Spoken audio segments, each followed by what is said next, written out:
Welcome back to Learning Matters. I'm Doug Wooldridge, your host, and today we're joined by Katie McLaughlin of McLaughlin Method to discuss experiential learning and how it can make massive impacts to your organization. Let's get to the interview. Thank you so much, Katie, for joining the podcast today. I wanted to kick things off with how you found your way into adult learning and consulting world and what made you start your own business. Great. Well, thanks again, Doug, for having me. I'm excited to be here. And hello, listeners out there. I'm kind of one of those accidental learning and development professionals, and fell into a career partially just because I love people, and I'm a natural trainer, a natural teacher, natural facilitator of groups, and so I was like, wow, this realm of corporate training really fits my skill set, things I love to do. And then the deeper I got into it, I realized just how much background I really kind of already had in human performance and behavior and psychology, and took this lens to learning and development that was about how do I get the best results from the learning and training that I'm delivering, that I'm developing, so that people can really thrive and get to that high performance. So I've always been very outcomes focused in the way that I think about learning. And some of that is informed by my theater background, which I imagine we'll talk a little bit about. Sure. Because a theater degree is kind of a degree in human performance and behavior anyway. Totally agree. But yeah. And so starting my business, I started in 2020. And, like many learning and development professionals, we're some of the people on the chopping block early during the pandemic. Oh, yeah. But it was actually really perfect timing for me. I kind of knew that the next step for me was starting my own business.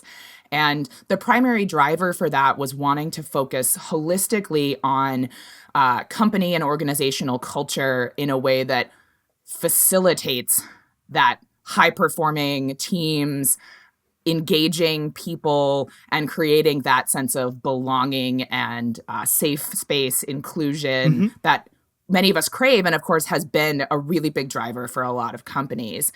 And the other reason to start my business was giving me that freedom to integrate my theater background and theater exercises specifically to help boost results for my clients. Definitely. So let's talk a little bit about theater. As someone who has also done a lot of theater in my life, I know how effective opening yourself up to expression can be, and whether that's expressing outwardly or receiving that expression from another person, it can be profound. I also know that it can be really difficult at times to get a group of people in a room into that safe space to make them feel comfortable enough so that they can actually open up and fully embrace the process. So what is your secret to working with folks and getting them to open up and really commit to the process? So, many folks, when they hear I bring theater into the way that I work, many folks have an immediate oh God, that's not for me.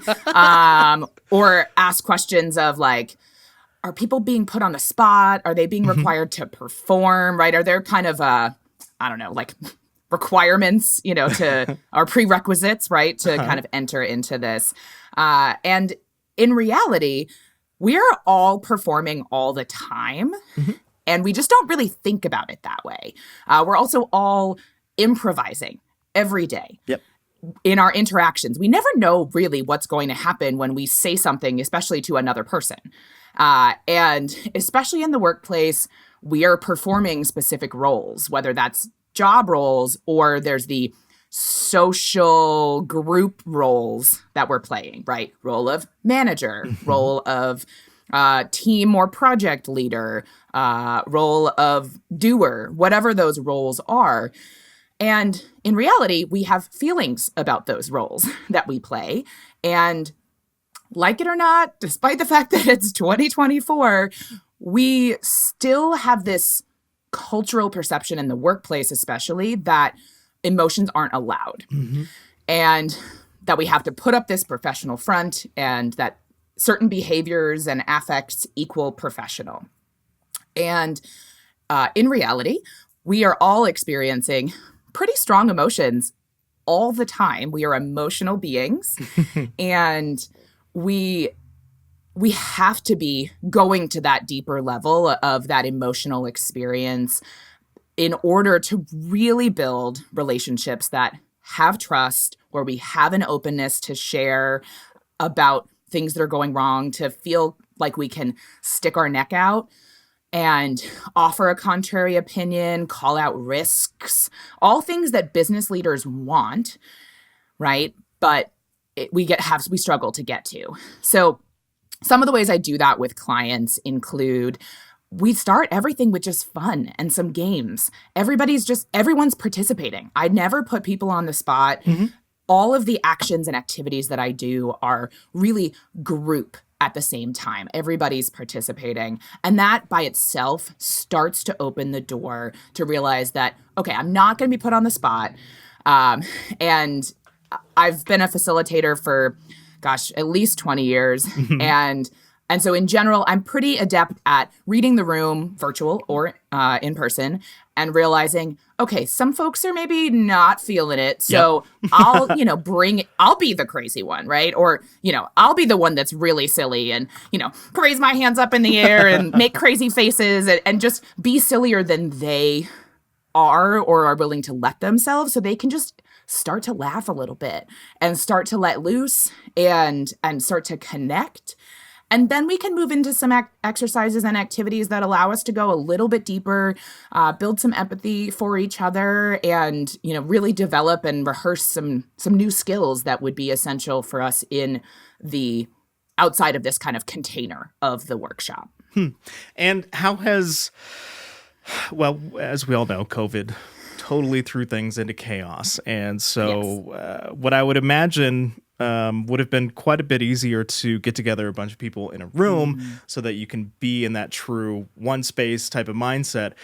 How has things going more remote changed kind of the aspect of how you can make sure that folks are still involved and find the same results or similar results as you would in a full room?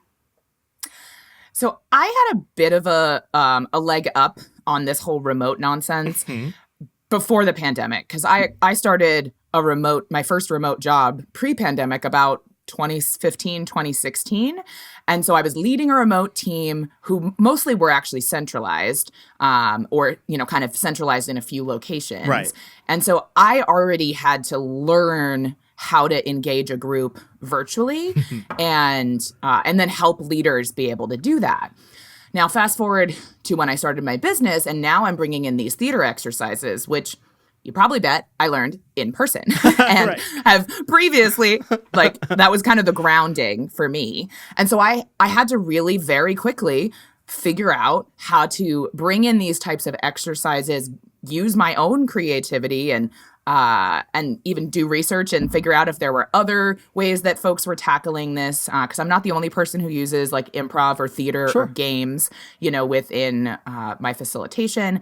And so, I just had to figure it out. And, there are cooler, more in-depth, more nuanced things that we can do in person. And so that is always my preferred mechanism, especially when I'm going to be working with a group over a period of time.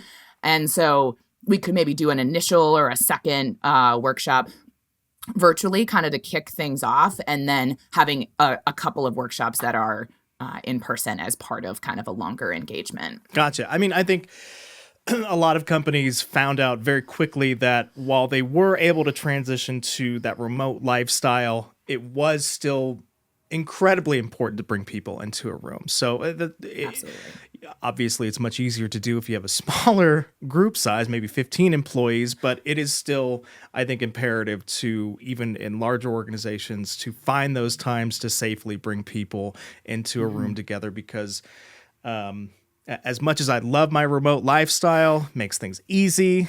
I don't always have to wear button-up shirts and stuff. I can wear hats and things. It is really nice to get to be together with the folks that you're working with. I think it's powerful to be in the same room. Just to go back a little bit, I want to know what the McLaughlin method is. So how would you describe that to folks in a way that they would be like, okay, this is going to be perfect for my room of people, and she's got what it takes to bring us together? So my method is a really cool blend of business acumen, business outcomes, and theater and people skills mixed together. And the secret sauce that I bring in is that theater component. Mm-hmm. And so again, after some fun, after some icebreakers, getting people feeling comfortable with each other, then the real thing, the real meat of any workshop, again, whether that's a team building, team, dynamics kind of thing, or skill building like collaboration skills, then I get into these theater techniques. And so what that looks like, again, people aren't being put on the spot. Nobody's being required to perform. As a group, we're all responding to a prompt. Gotcha. And we're using our bodies and our facial expressions to create an image of how we feel or how we would respond to that prompt. And the reason we do that, we're all familiar with the phrase of an image is worth 1,000 words, right?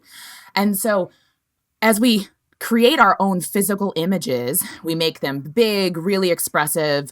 It allows us to communicate some emotional components to how we work together, maybe hesitancy that we might have about working together, or some of that excitement, challenge, that whole range of emotions that we really feel in the workplace, but don't have a place to express them. Sure. We're able to do that through these exercises. And by eliminating language, by eliminating words, we're allowing people to have more freedom because we don't use words the same way as each other. And we're often using one word to mean tens of hundreds of things. And so that makes communicating and getting on the same page really difficult.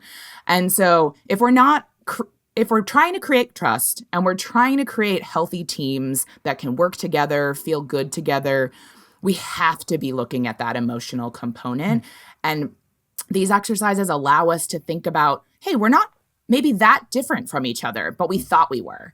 But now we can see, hey, we might be reacting to something in the same way as people who maybe we didn't jive with before.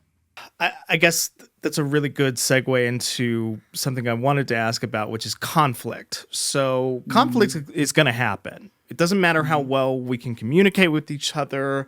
Organizations, in their nature, just have a diverse group of opinions, ideas, views on how we're going to get from, step one to step two. So I think conflict can be a very healthy thing. How do you approach conflict or conflicts in organizations, and how do you take that in and give a way for folks to feel comfortable in their own shoes, whatever their job is, whether they're one of those, doers, or their leadership, or, project manager, whatever.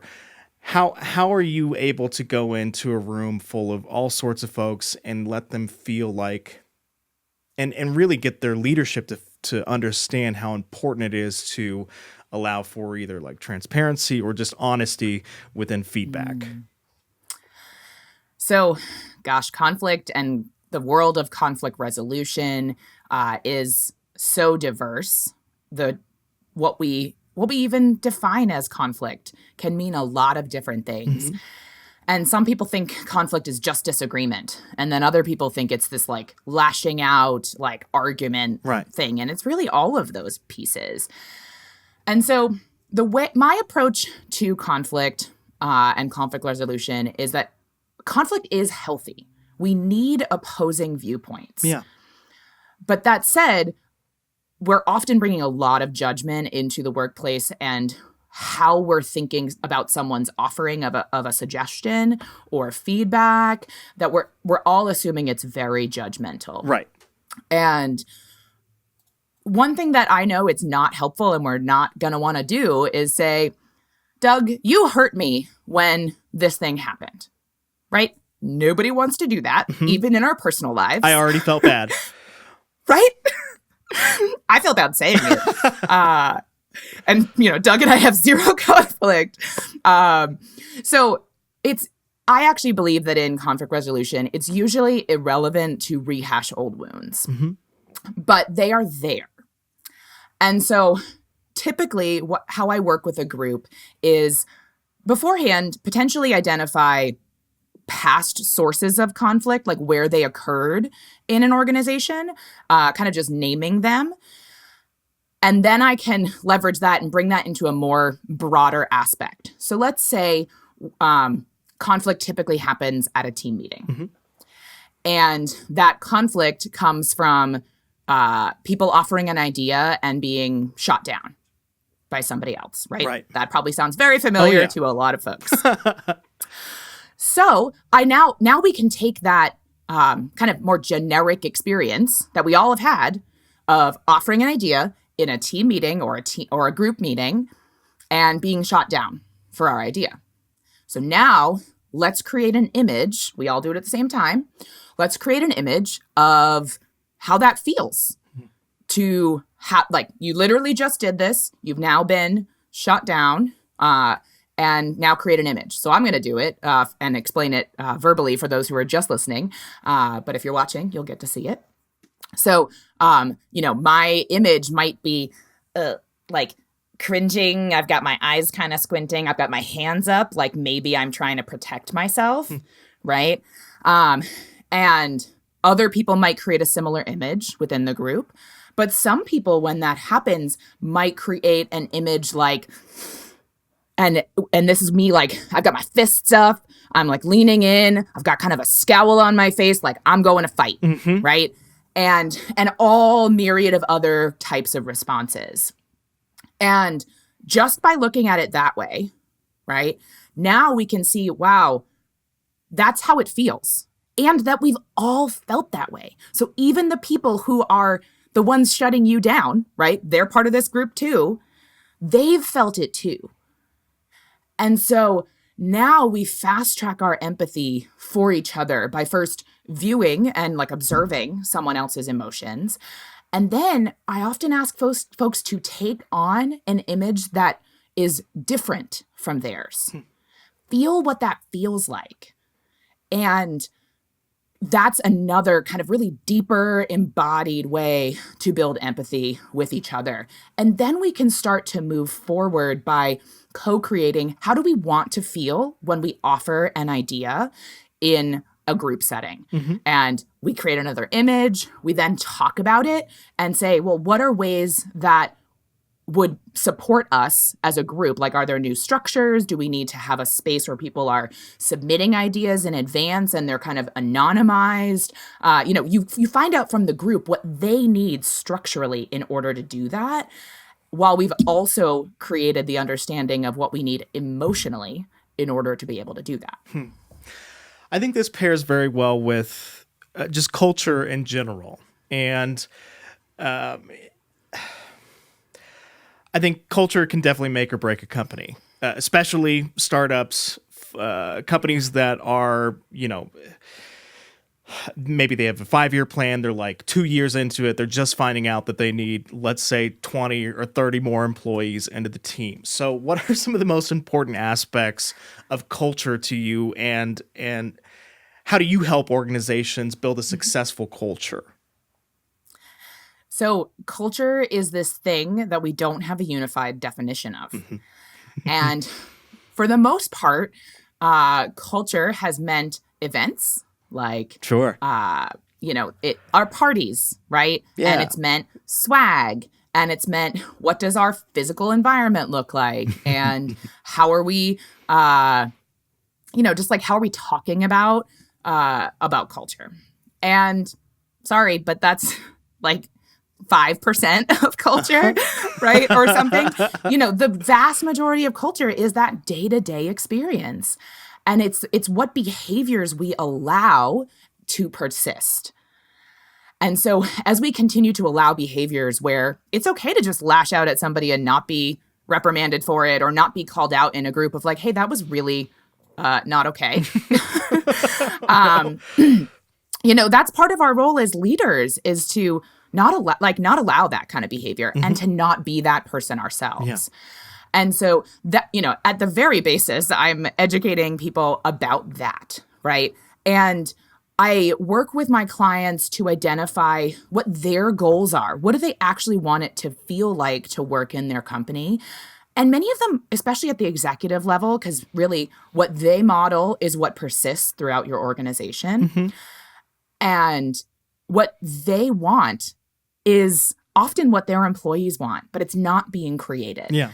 So I work with my clients to create what I call a culture contribution plan, where we look at all of these typical places where we interact with others in the workplace. And this is industry agnostic, company size agnostic. We're all meeting one-on-one with people. We're meeting in groups. We're sending virtual messages to each other. And we really define how, I usually anchor it in a company's values. Sure. How do we actually live those values in these different interactions? What is expected of people? So when we have really clear expectations of what the behaviors are that are desired in the workplace, it's easier for us to meet them and easier for us to reinforce, hey, you didn't do that. So for an example, what does the value of transparency look like in a team meeting?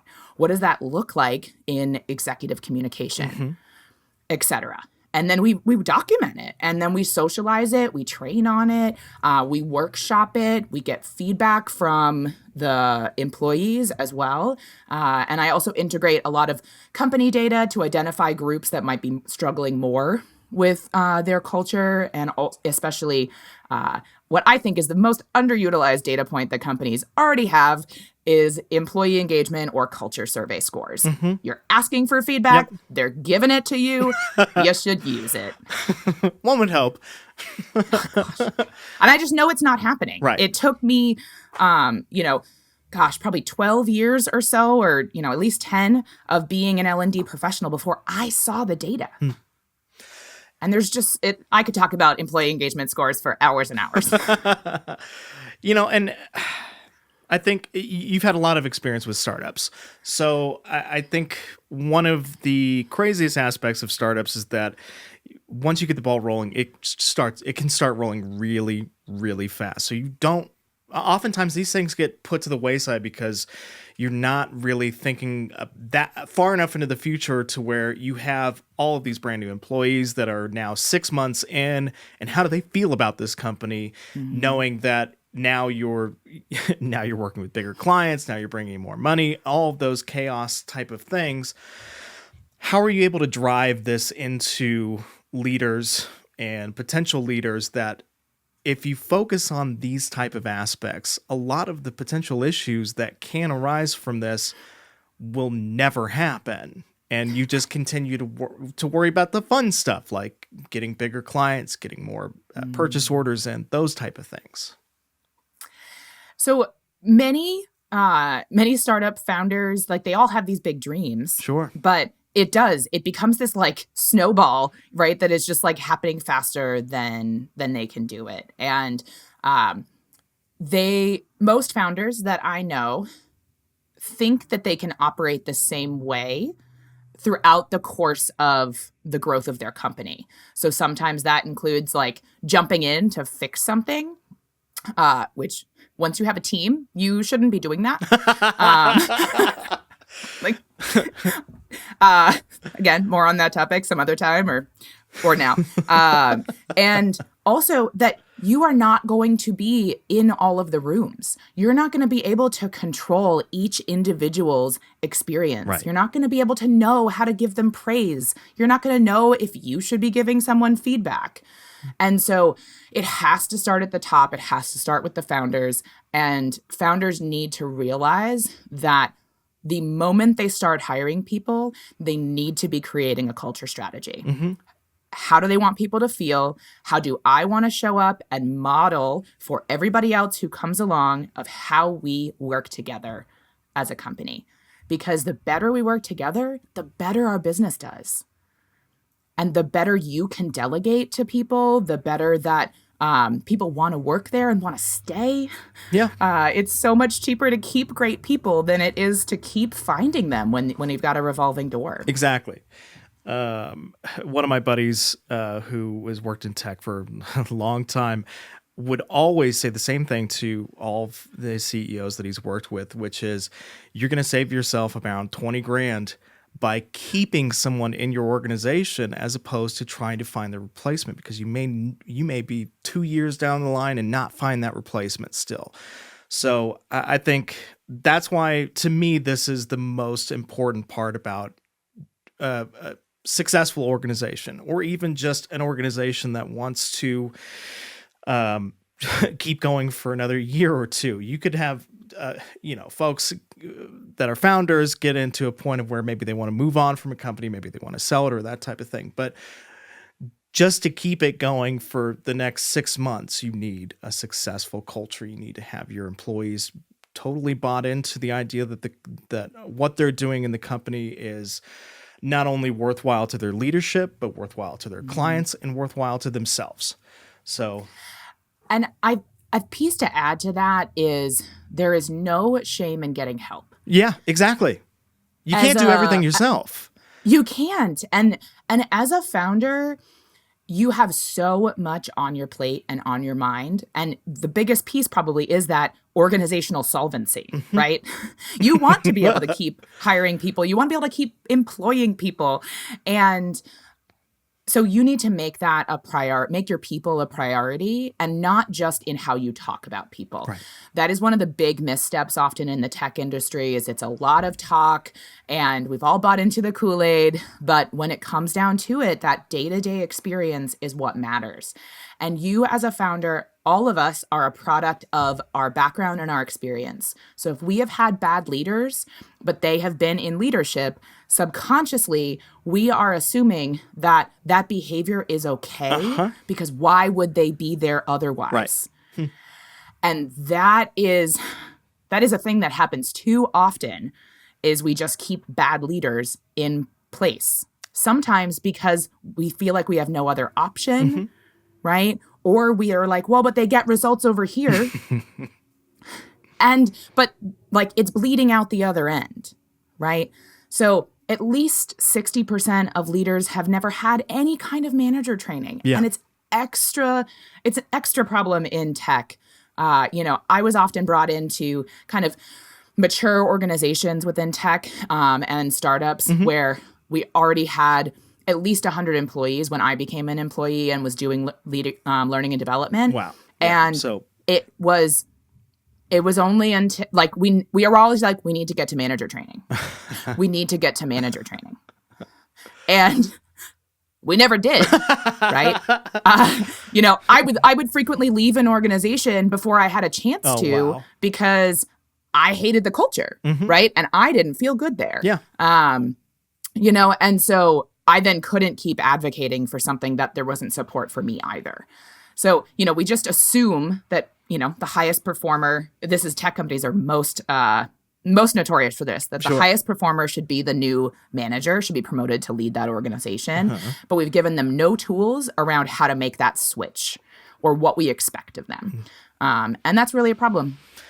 Yeah, I would imagine that just tossing someone directly into the deep end and saying, good luck, is not going to be a successful process, and is going to lead to a lot of headaches in the future, and the necessity of bringing teams of people in to potentially fix or alter some mistakes that were made. I guess before I get you out of here today, what would be maybe your biggest goal when you're working with organizations that when you leave, what do you hope that they've at least come to understand? The biggest pieces are that self-awareness. Start with yourself. It is truly the one thing you can control in the relationships that you have with people. You can't control how people think about you. You can't control how people treat you, but you can control how you choose to act upon your reaction, right? You can choose, I'm going to act from my default place and I'm going to go to fight, or I'm going to act from my default place and I'm going to shirk and shrink away. Or you can make an intentional intentional action and take a breath, center yourself, and say, how do I actually want to show up in these interactions? So that's my first piece. We can all do that and do it better. Yep. And the second piece is that everyone leaves feeling a sense of support, connection with the people in the room, and a start, if nothing else, to empathy for each other. Because empathy helps us to drive that intentional communication. If we can't empathize with the fact that someone else is going to have a reaction to the way that I act, then why should I change how I'm acting?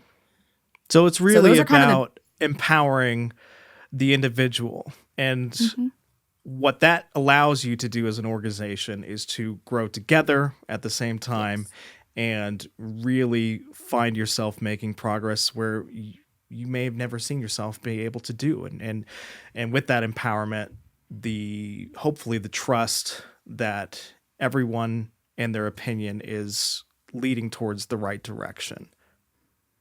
Exactly. So, I believe that everybody wants to be creating that environment in our organizations. And it doesn't happen by accident. Yeah. We have to be intentional about it. We have to be deliberate about it. And so that's really one of the biggest takeaways that people have from working with me is that sense of ownership, right? And self-responsibility. That's incredible. Well, thank you so much. This has been a very enlightening discussion. And I think every single organization out there needs to have this in the back of their mind constantly is how do we continue to not only progress profits, how do we progress the people that work within our organization? So, Katie, thank you so much for joining us today. And thanks for having me. Would love to have you back anytime. Cool. Great. Happy to. Thanks so much for listening. As always, like and subscribe wherever you get your podcasts. And don't forget to sign up for our newsletter, The Buzz, to keep up with all things L&D. See you next time.